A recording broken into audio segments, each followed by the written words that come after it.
हम अक्सर मानते हैं किसी बच्चे को जन्म देना जीवन का सबसे बड़ा उपहार होगा, लेकिन एंटी नेटलिज्म यह पूछता है, अगर जीवन में दुख अपरिहार्य है, तो क्या किसी को पैदा करना नैतिक है? ये दृष्टिकोण किसी निराशा से नहीं, बल्कि तर्क, करुणा और जिम्मेदारी से उपजता है। आखिर ये एंटी नेटलिज्म क्या है?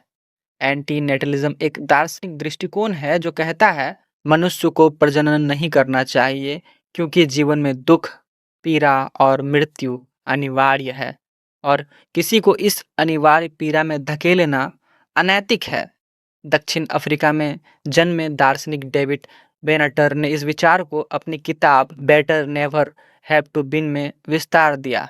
उनका तर्क है, दुख निश्चित है, बीमारी, क्षय, मृत्यु, अकेलापन और सुख आपेक्षिक है, सीमित है, क्षणिक है और अक्सर भ्रम भी। जो पैदा नहीं होता वह इन कष्टों से बचा रहता है और जो सुख वो नहीं अनुभव करता वह उसके लिए कोई हानि नहीं, क्योंकि वह कभी था ही नहीं।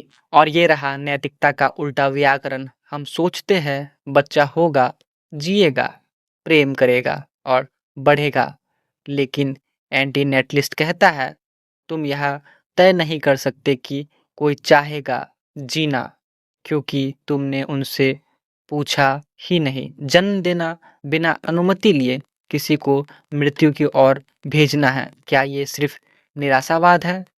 नहीं, बिल्कुल नहीं। एंटी नेटलिस्ट सिर्फ दुख से डरने का दर्शन नहीं, बल्कि यह कहता है जिम्मेदारी प्रेम से बड़ी है। अगर तुम किसी को जीवन दोगे तो तुम्हें उसकी पीड़ा का भी उत्तरदायी होना चाहिए। यह दृष्टिकोण करुणा आधारित है, ना कि केवल निराशा आधारित। तो फिर हम सबको क्या मर जाना चाहिए? नहीं। एंटी नेटलिस्ट मृत्यु की वकालत नहीं करता, बल्कि जन्म की रोके की बात करता है। वह कहता है जो है उन्हें प्यार दो, लेकिन जो नहीं है उन्हें दर्द से बचाओ। पर मैं ये भी मानता हूँ कि जीवन में सुंदरता भी है, लेकिन क्या वह सुंदरता उस पीड़ा से बड़ी है जो एक मनुष्य को झेलनी पड़ती है?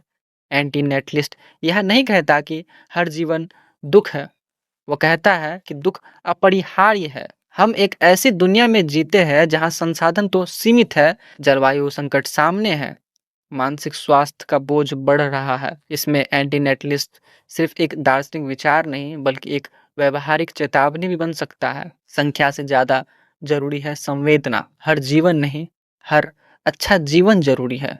जीवन देना प्रेम है, लेकिन क्या सोचकर? एंटी नेटलिज्म यह नहीं कहता कि जीवन व्यर्थ है, वह कहता है जीवन देना गंभीर नैतिक जिम्मेदारी है, जिसे हल्के में नहीं लिया जाना चाहिए। क्या हम सिर्फ इसलिए जीवन दे क्योंकि हमें ये दिया गया था?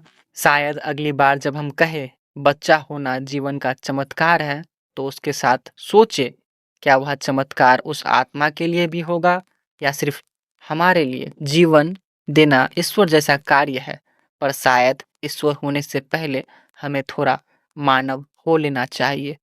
तो मिलते हैं अगले विचार के साथ। धन्यवाद।